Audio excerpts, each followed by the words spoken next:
नमस्कार जोहार, चलिए देखते हैं छत्तीसगढ़ की 10 फटाफट बड़ी खबरों को। दुर्ग में बनेगा Mahatma Gandhi university of horticulture and forestry. Chhattisgarh के मुख्यमंत्री भूपेश बघेल 21 मई को दुर्ग जिले के सांकरा पाटन में आयोजित भरोसे का सम्मेलन कार्यक्रम में शामिल होंगे, जहां वह महात्मा गांधी उद्यानिकी एवं वानिकी विश्वविद्यालय के भव्य प्रशासनिक एवं एकेडमिक भवनों सहित छात्रावास, अनुसंधान केंद्र भवन, इंडोर स्टेडियम सहित अन्य भवनों के निर्माण का कार्य शिलान्यास करेंगे। इस विश्वविद्यालय के विभिन्न भवनों का निर्माण 119 करोड़ 90,77,000 रुपए की लागत से कराया जाएगा। सीजीपीएससी मामले को लेकर सीएम बघेल का पलटवार, कहा भाजपा अभ्यर्थियों का कर रही है अपमान। सीजीपीएससी मामले को लेकर मुख्यमंत्री भूपेश बघेल का बड़ा बयान सामने आया है। उन्होंने कहा कि भाजपा अभ्यर्थियों का अपमान कर रही है, यदि उनके पास कोई तथ्य है तो दे, हम इसकी जांच कराएंगे। सीएम ने कहा भाजपा के पास कोई काम नहीं है। मैंने पहले ही कहा था कि नेता या अधिकारी के बच्चों का चयन होता है तो यह अपराध नहीं है। उन लोगों को सार्वजनिक रूप से मानसिक प्रताड़ना देने की कोशिश नहीं होनी चाहिए। भाजपा के पास कोई तथ्य नहीं है। सुबह उठकर बदनाम करने के लिए सोशल मीडिया में सक्रिय हो जाते हैं। इनका जनता में जनाधार खत्म हो गया। अब इनका एक ही काम है, कांग्रेस पार्टी के लोगों और सत्ता पक्ष के कार्यक्रमों को बदनाम करो।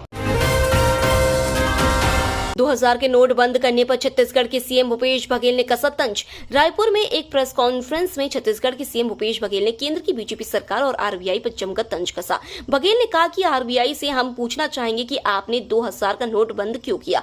कारण क्या है? आप अपने ही फैसले को 7 साल बाद बदल रहे हैं। खुद का फैसला है ना, मतलब जैसे थूक के चाटना। आरबीआई से हम पूछना चाहेंगे कि आपने 2000 का नोट क्यों बंद किया है।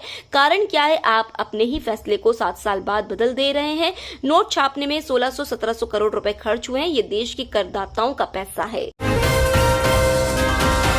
छत्तीसगढ़ की 50 विधानसभा सीटों पर चुनाव लड़ेगी सर्व आदिवासी समाज। सर्व आदिवासी समाज ने विधानसभा चुनाव को लेकर बड़ा निर्णय लिया है। बिलासपुर में समाज ने ये ऐलान किया कि छत्तीसगढ़ की 50 विधानसभा सीटों पर चुनाव लड़ेंगे। इसमें अनुसूचित जनजाति के लिए आरक्षित 29 सीटों के अलावा सामान्य सीट भी शामिल है। दरअसल बिलासपुर में सर्व आदिवासी समाज के प्रदेश अध्यक्ष व पूर्व केंद्रीय मंत्री अरविंद नेताम ने प्रेस कॉन्फ्रेंस में बताया कि आदिवासी समाज को वोट बैंक की तरह उपयोग किया जा रहा है। समाज के लोगों के हित में पार्टियां काम नहीं कर रही है। छत्तीसगढ़ में चलेगा वन संवर्धन हेतु अभियान। छत्तीसगढ़ में वन विभाग द्वारा चालू वर्ष 2023 में वर्षा ऋतु के दौरान हरियाली प्रसार एवं वन संवर्धन के लिए वृहद स्तर पर 2,91,20,000 पौधे के रोपण एवं वितरण का कार्य किया जाएगा। मुख्यमंत्री भूपेश बघेल की मंशा के अनुरूप उक्त वृहद वृक्षारोपण अंतर्गत अधिक से अधिक फलदार पौधों का रोपण के कार्य को प्राथमिकता से शामिल किया गया है। इसके सफल क्रियान्वयन के लिए वन एवं जलवायु परिवर्तन मंत्री मोहम्मद अकबर के मार्गदर्शन में विभाग द्वारा तैयारियां शुरू कर दी गई हैं।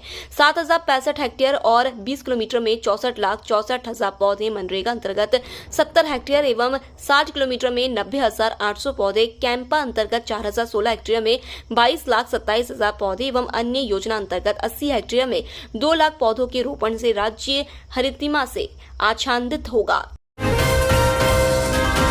छत्तीसगढ़ से विदेश जाना हो जाएगा आसान। अगले महीने से शुरू हो रही विमान सेवा। जल्द ही रायपुर से सिंगापुर, बैंकॉक के लिए नई विमान सेवा शुरू होने वाली है। इस सुविधा का बड़ा फायदा पर्यटकों के अलावा व्यापारी वर्ग को भी मिलेगा। बताया जा रहा है कि ये विमान सेवा 14 जून से शुरू होने जा रही है। जानकारी के अनुसार इंडिगो 14 जून से नए रूट पर विमान सेवा शुरू करने जा रही है। ये विमान रायपुर, लखनऊ, भुवनेश्वर के बीच चलेगी। बताया जा रहा है कि भुवनेश्वर से सिंगापुर और बैंकॉक के लिए कनेक्टिंग फ्लाइट मिलेगी। सिंगापुर, बैंकॉक के लिए रायपुर से ही टिकट की बुकिंग हो सकेगी। छत्तीसगढ़ से होकर गुजरने वाली ये ट्रेनें रहेंगी रद्द। दक्षिण पूर्व रेलवे ने एक बार फिर से रेल यात्रियों की परेशानी बढ़ा दी है। ट्रेन से यात्रा करने वाले लोगों को काफी दिक्कतों का सामना करना पड़ सकता है। कई ट्रेनें देर से चलेंगी तो कई रद्द रहेंगी। कांसबहाल, राजकांगपुर स्टेशनों के मध्य संपात संख्या 219 में सबवे लॉन्चिंग के लिए ट्रैफिक सह पावर ब्लॉक लिया गया है।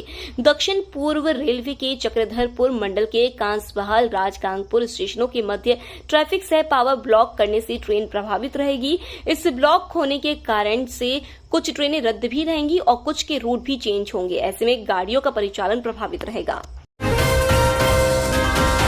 छत्तीसगढ़ी फिल्म वैदेही 9 जून को सिनेमा घरों में होगी रिलीज। त्याग और तपस्या पर आधारित छत्तीसगढ़ी फिल्म वैदेही 9 जून को छत्तीसगढ़ के सभी सिनेमा घरों में रिलीज होगी।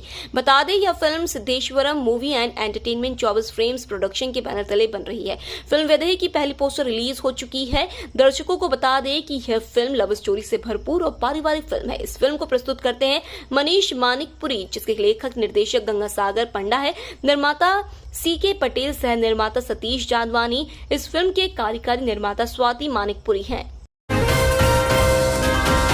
मुख्यमंत्री वृक्ष संपदा योजना में 20,000 लोगों ने किया रजिस्टर। छत्तीसगढ़ में वाणिज्य वृक्षारोपण को बढ़ावा देने के उद्देश्य से मुख्यमंत्री वृक्ष संपदा योजना लागू की गई है। वन विभाग द्वारा अब तक 20,296 हितग्राहियों के 31,100 एकड़ निजी भूमि में वृक्षारोपण के लिए रजिस्टर किया है। सीएम भूपेश बघेल के निर्देश पर लागू की गई इस योजना के तहत किसानों की आय बढ़ाने के उद्देश्य से किसानों की सहमति पर उनके भूमि पर वाणिज्य वृक्षारोपण किया जाना है। राज्य में इस योजना के तहत अब तक 20,000 से अधिक कृषकों का रजिस्ट्रेशन हो चुका है, लेकिन 23,000 से अधिक हितग्राहियों द्वारा लगभग 36,000 एकड़ निजी भूमि में मुख्यमंत्री वृक्ष संपदा योजना अंतर्गत वृक्षारोपण के लिए सहमति दी गई है।